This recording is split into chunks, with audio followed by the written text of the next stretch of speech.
So in our previous Workshop Wednesdays, we've been looking at your profile and how to get the best out of it. Now we need to make sure that we're driving the perfect customers to it. To know who your perfect customers are, you need to build your ideal client avatar. Welcome to Workshop Wednesday.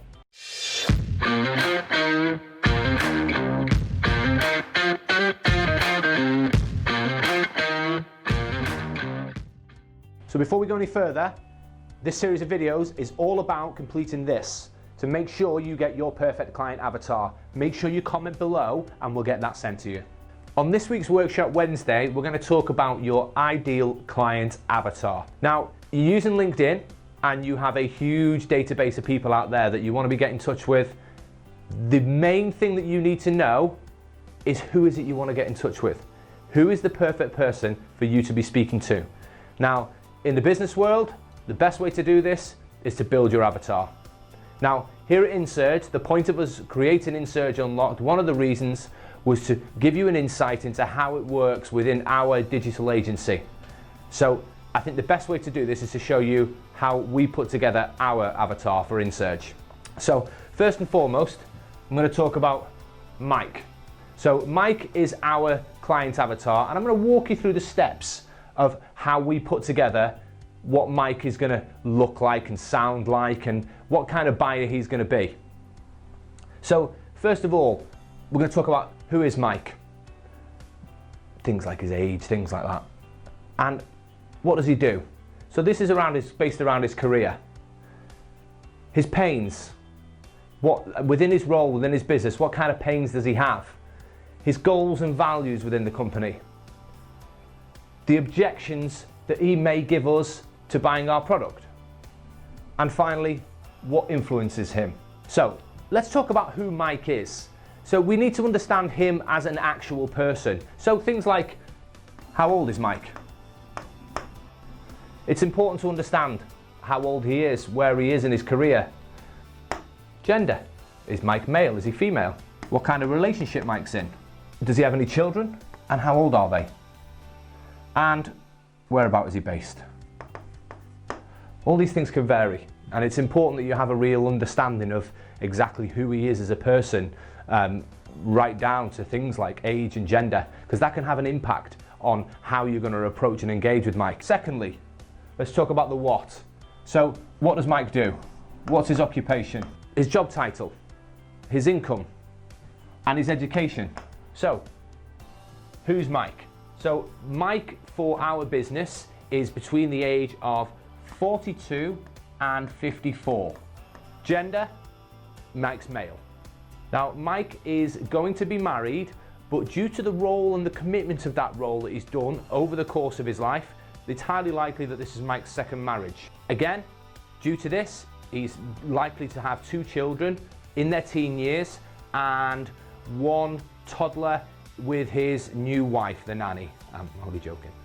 And from a location point of view, Mike is going to be UK based, but not in London. Okay, so the what with Mike. So we need to understand about his career. So from an occupation point of view, he's in sales and he's worked his way up to be director of sales. Mike's income, and this is important, especially on LinkedIn, Mike's income is going to be in the region of about £80,000 to £130,000.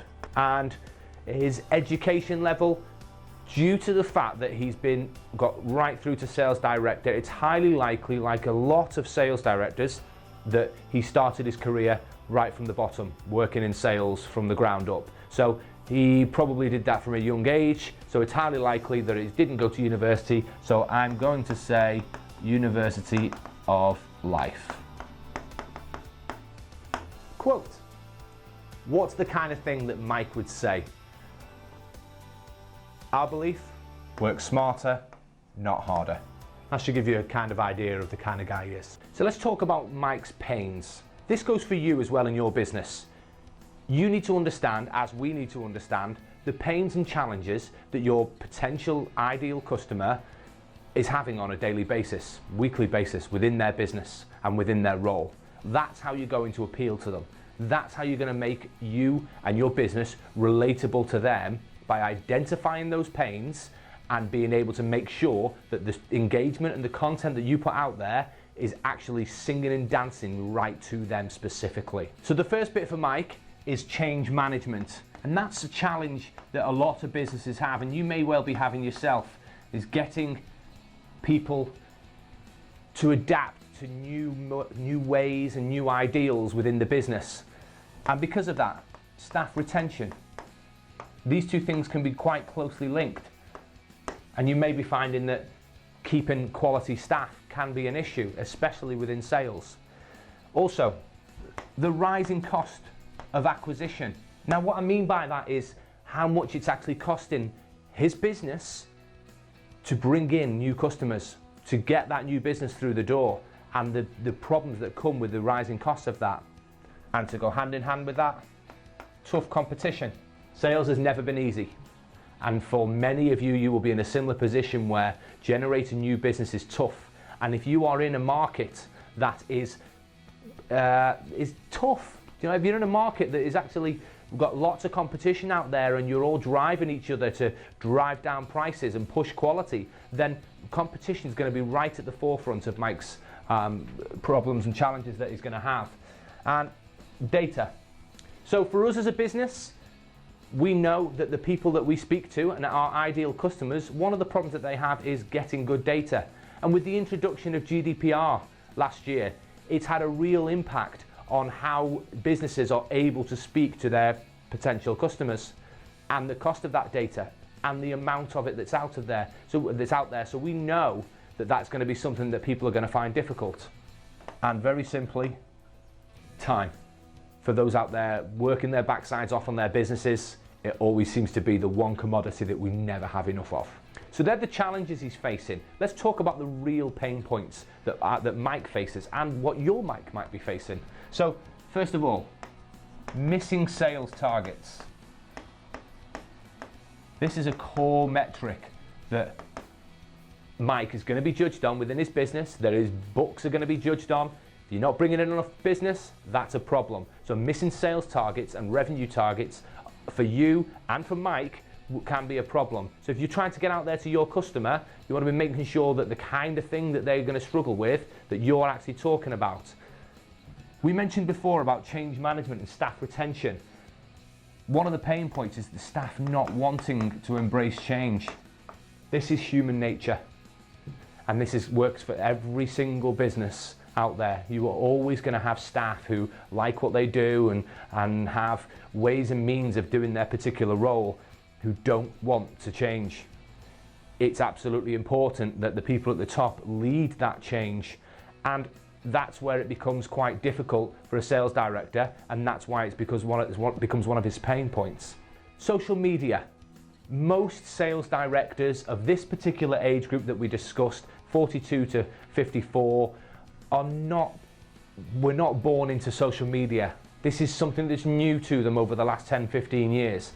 And the way that they've run their businesses and worked their way up through businesses has not been through using social media. Now, you may well be sat there having exactly the same thought.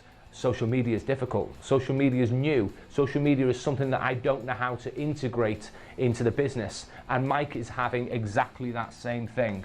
So social media and not having a knowledgeable strategy to implement. So let's start with Mike's goals and values. What are his goals? So firstly, we mentioned about targets. So one of his goals is always going to be achieving his sales targets, as it's a priority and an absolute must for his role. A goal will be for him to help his department embrace change and to implement a full social media plan. He might not know how to do all these, but these are his goals. That's his end game. Now, let's talk about his values. Let's talk about the kind of person he is and the kind of person that he aspires to be within his business. So, firstly, Mike believes, and he has a belief of a real support culture within his business. That will be something that will be really, really important to Mike. And to go hand in hand with that, customer experience. People like Mike are going to want to have the customer and their employees at the core of everything they do. And to follow from that as well, Mike will believe in leadership over dictatorship. I'm not great with the pencil, but you get the point. Objections. Now, when we talk about objections with Mike, we're talking about him being our ideal customer. So our ideal customer is not always going to be someone who says, yes, let me just buy your product. Let's have it now.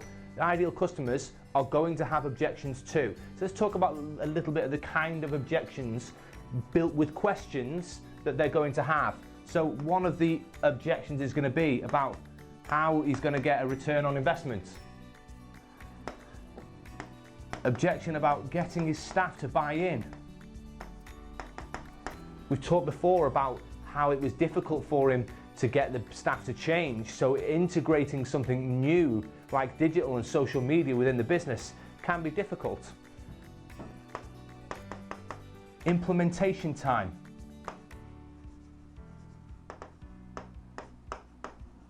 How long is this new method or this new product and service going to take to bed in within his business? How long is it going to take for his staff to take it on board?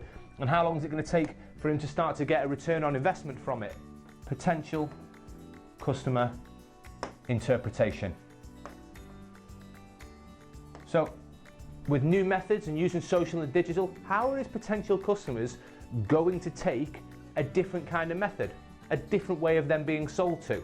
It's something that he's obviously, being an astute businessman, is going to look at that and say, right, well, I need to make sure that my customers are going to be comfortable with the way that I'm now going to sell to them. And finally, one of the biggest things, because we're a LinkedIn agency and your LinkedIn account is your LinkedIn account, one of the biggest things that we always hear from sales directors is, we don't own their account. And that's an objection that we have to overcome, because that is something that each LinkedIn account belongs to an individual person outside of the business pages. So that is something that Mike is going to have to take into account when it comes to staff attrition. What influences Mike? So these are the kind of things that Mike is going to be looking to and for.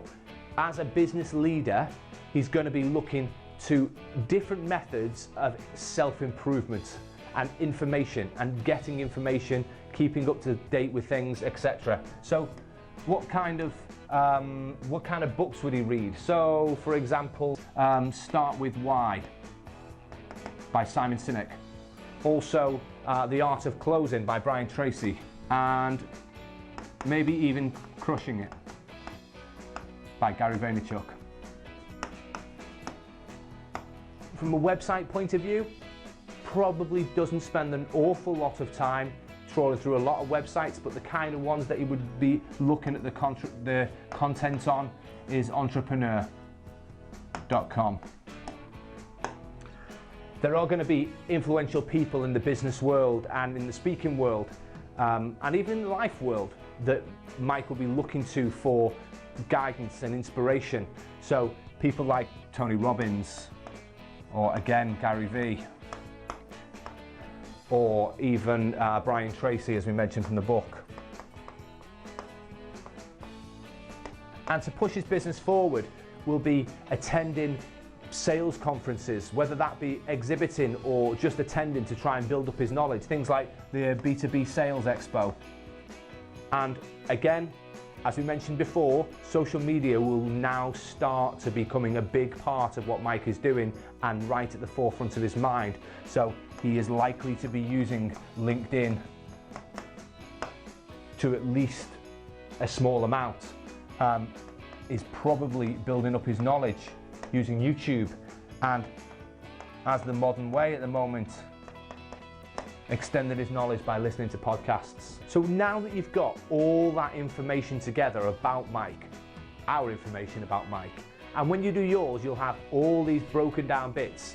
You want to be able to put them in a format that is something that when you're discussing within your business and you're talking about your marketing and your strategy, that you're thinking and looking at Mike.